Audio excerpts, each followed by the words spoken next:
There are two kinds of virtue, intellectual and moral.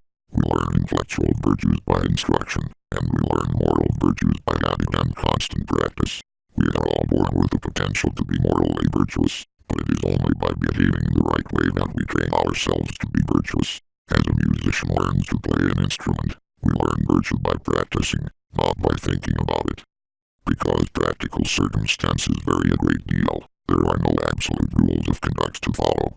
Instead, we can only observe that right conduct consists of some sort of mean between the extremes of deficiency and excess. For instance, courage consists in finding a mean between the extremes of cowardice and rashness, though the appropriate amount of courage varies from one situation to another. An appropriate attitude toward pleasure and pain is one of the most important habits to develop for moral virtue. While a glutton might feel inappropriate pleasure when presented with food and inappropriate pain when deprived of food, a temperate person will gain pleasure from abstaining from such indulgence.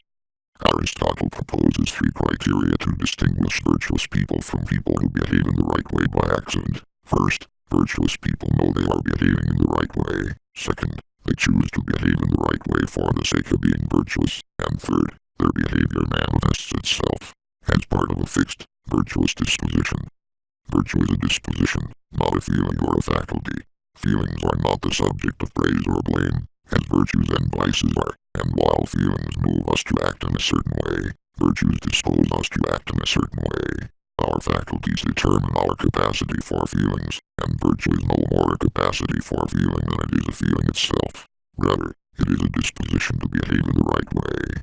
We can now define human virtue as a disposition to behave in the right manner and as a mean between extremes of deficiency and excess, which are vices.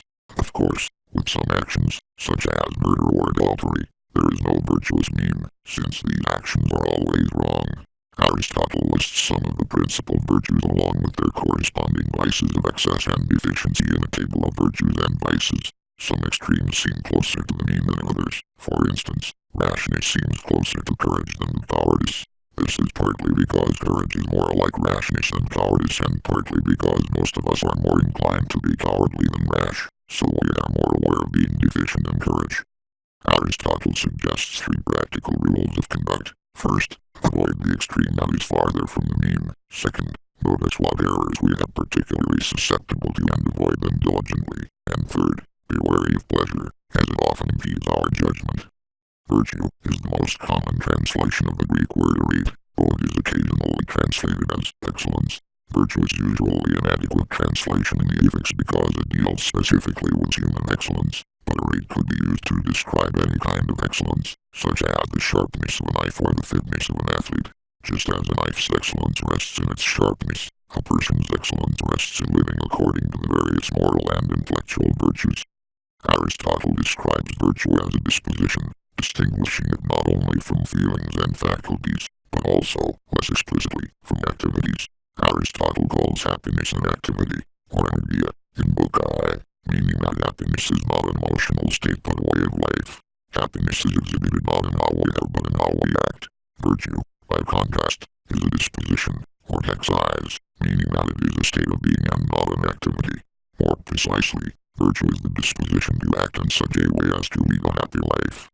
Without virtue, we cannot be happy, though possessing virtue does not in itself guarantee happiness. In Book I, Chapter 8, Aristotle points out that those who win honors at the Olympic Games are not necessarily the strongest people present but rather the strongest people who actually compete. Perhaps one of the spectators is stronger than all of the competitors, but this spectator has no right to win honors. Similarly, a person might have a virtuous disposition but will not lead a happy life unless he or she acts according to this disposition. It may seem odd to us that Aristotle at no point argues for what dispositions should be considered virtuous and vicious.